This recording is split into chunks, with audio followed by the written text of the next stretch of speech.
अनय साहित्य क्लासेस में आप सभी का बहुत बहुत स्वागत है। हम लोग आज अलंकार की अगली कड़ी में आपको दृष्टांत अलंकार पढ़ाएंगे।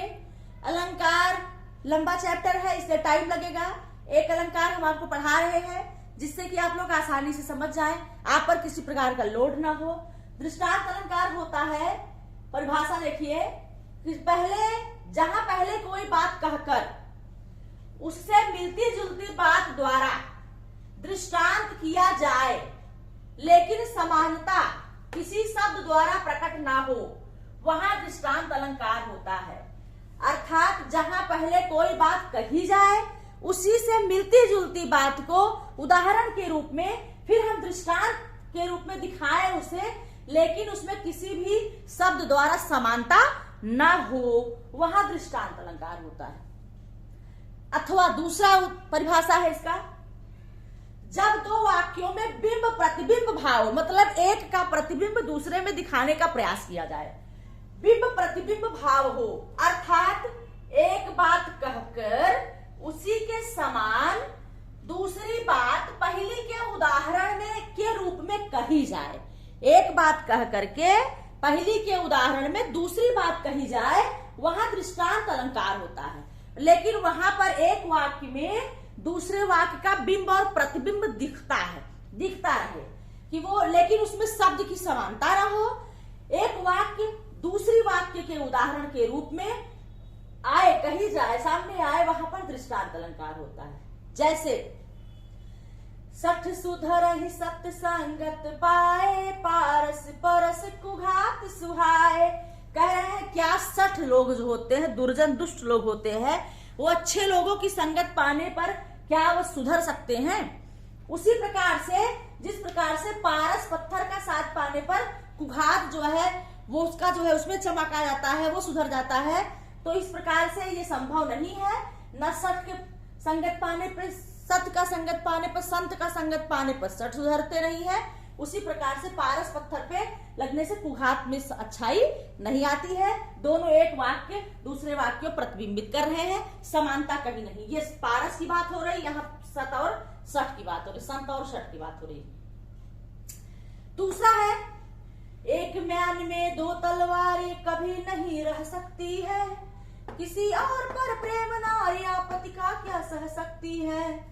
कह रहे हैं जिस प्रकार से एक म्यान में दो तलवारों का रहना असंभव है, उसी प्रकार से किसी और पर प्रेम, नारियां जो पत्नियां होती हैं, नारियां होती हैं, अपने पति का प्रेम किसी और स्त्री के प्रति देख नहीं सकती है, उनके लिए असहनीय होता है, ये भी संभव नहीं है। उसी प्रकार से जिस प्रकार से एक म्यान में दो तलवारों का रहना संभव हो, तो इस प्रकार से ये एक वाक्य दूसरे को प्रतिबिंबित कर रहा है, दोनों को एक वाक्य दूसरे के उदाहरण के रूप में प्रस्तुत किया जा रहा है।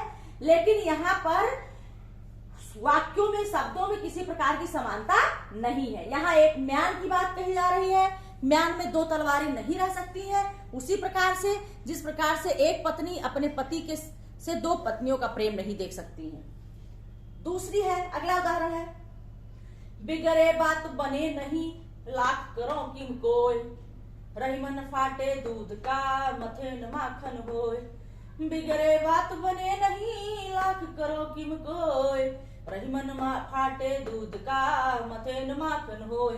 कह रहे हैं रहीमदास जी कि अगर बात बिगड़ जाती है तो कितना भी प्रयास करिए, लाख प्रयास करने पर भी उसमें किसी प्रकार का सुधार नहीं आता है। उसी प्रकार से जिस प्रकार से रहीमदास जी कह रहे हैं यदि दूध फट जाता है, उसमें से मक्खन निकालना असंभव है, वो संभव नहीं है, नहीं निकल सकता है। उसी प्रकार से बात बिगड़ने पर कितना भी प्रयास कर लीजिए, कोई भी जो है उसमें परिवर्तन नहीं होता, सुधरता नहीं है, अच्छा नहीं होता है। तो यहाँ भी बात बिगड़ने का उदाहरण इसी प्रकार से प्रतिबिंबित किया गया है, फटे दूध को लेकर। जैसे फटे दूध से माखन निकालना असंभव है, उसी प्रकार से यदि एक बार बात बिगड़ जाती है तो उसको बनाना बहुत ही मुश्किल होता है।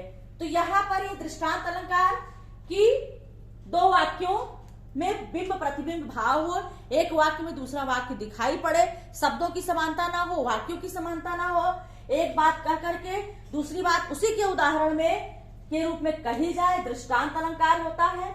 उदाहरण मैंने 3 बताया है। एक तो सठ सुधरई सत्संगत पाई, पारस परस कुहास सुहाई। दूसरा है एक म्यान में दो तलवारें कभी नहीं रह सकती है, किसी और पर प्रेम नारियां पति का क्या सह सकती है। और तीसरा है बिगड़े बात बने नहीं, लाख करे किम कोय, रहीमन फाटे दूध का मथेन माखन होए। तो इस प्रकार से ये आपके दृष्टांत अलंकार आज की कक्षा में दृष्टांत अलंकार के साथ मैं आप लोगों से विदा लेती हूँ। अगली कक्षा में दूसरे अलंकार के साथ मैं आपके सामने फिर उपस्थित होती हूँ। तब तक के लिए धन्यवाद।